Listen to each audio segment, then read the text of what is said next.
I'd now like to call on Mr. Gerry Fahey, who is an occupational psychologist and psychotherapist and is representing First Families First.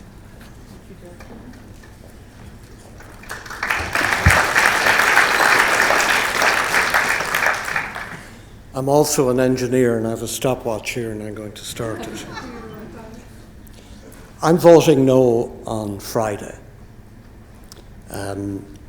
because I oppose the amendment that's put before the people.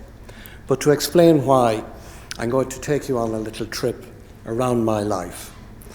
I was married for 22 years and I have 2 children. I'm going to nominate myself to be the poster boy in Ireland for diverse family types, because I also got legally separated and divorced. I also lived in a cohabitant relationship for 8 years, and I've 1 daughter from that relationship. And following that, I've been a single parent for 10 years to my daughter. Now, I should say I share custody of my daughter with her mother, week on, week off. We've done that for 10 years. Last weekend, I had my 3 children, because my son lives in Spain. He's married and he has 3 children. But I had my 3 children with me. I had my son and daughter-in-law with me for lunch last Sunday, and I had my 4 grandchildren. I live in a small house in Dublin 6. I'm an agnostic. I read The Guardian online daily. That makes me a lefty liberal, and if Fintan O'Toole of the Irish Times was here today, he'd die of shock because I don't fit the stereotype. However, the point I want to make is last Sunday, 2 of my grandchildren and my son stayed with their mother, who lives 2 minutes by car down the road from me, on the right, and to the left, my baby daughter stayed with her mother over the period of time, and I had my daughter-in-law and my grandson. I don't love either of the mothers. Yes, we had a working relationship last weekend. It worked out brilliantly. The Spaniards were over for a family event. We had a great time. There were no fights. Now, why did I have a relationship last weekend with my ex-wife and my ex-partner?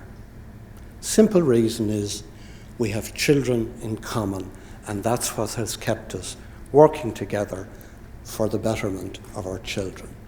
And when I compare my cohabitant relationship with my marriage relationship, I have to say, in practical terms, there is absolutely no difference.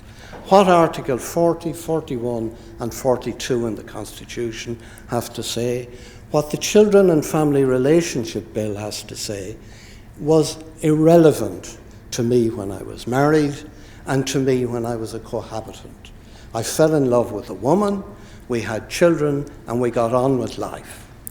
That's the problem we have to deal with. I'm voting no, but I'm not opposed to same-sex marriage. I'm one of the founder members of First Families First with John Walters and Kathy Sinnott. And we are proposing, nobody has mentioned what we're voting on Friday. We're voting on Article 41.4, which says marriage may be contracted in accordance with law by 2 persons without distinction as to their sex.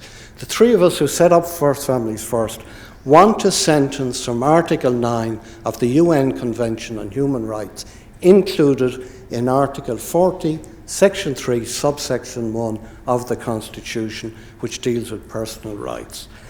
That states the state guarantees in its laws to respect and, as far as practicable, by its laws to defend and vindicate the personal rights of the citizens. And what we want included in that is this sentence. In particular, the state shall respect the right of the child who is separated from one or both of its biological parents to maintain direct relations, personal relations in direct contact with both parents. Geoffrey Shannon, the Special Rapporteur for Children, did a report for the Oireachtas in 2012, and he pointed out the shortcomings of Article 43, Section 3, subsection 1. We have addressed that. If that was included in the referendum on Friday, I would vote yes, because I do believe people who are LGBT have been unfairly treated. However, Ireland is not the US, and Kris is wrong. We have a written constitution which has Article 41 dealing with the family. The US constitution doesn't have an equivalent. And the problem arises here in Ireland that won't arise in the States is that when a marriage or a relationship breaks up, there's a strong possibility you can end up before a judge in the family courts and deal with somebody like Marguerite, who rightly pointed out what lawyers do. They morally disengage and they fight for their client, and the process is adversarial. What children need is a conflict-free resolution to the ending of a relationship. This proposal by the government will add to the conflict that normally happens when a relationship breaks up. And I have been through it twice. I mean, in the sense of relationships breaking up. I don't hate my ex-wives and partner. They don't hate me. We do work together. But I would hate to have been involved with the legal system. The family courts are the fundamental issue, the elephant in the room that nobody has talked about. You couldn't set up, and I'm saying this as an occupational psychologist and a psychotherapist, you couldn't set up a system more damaging to the well-being of children. And this amendment will make it even worse. The First Family First amendment will deal with the problems, some of the problems that may arise from that, in that it's child-centred and recognises the right of a child to have a mother and father, just as my 3 children have a right to love me, to be with me, to share their lives with me, and also with their mothers.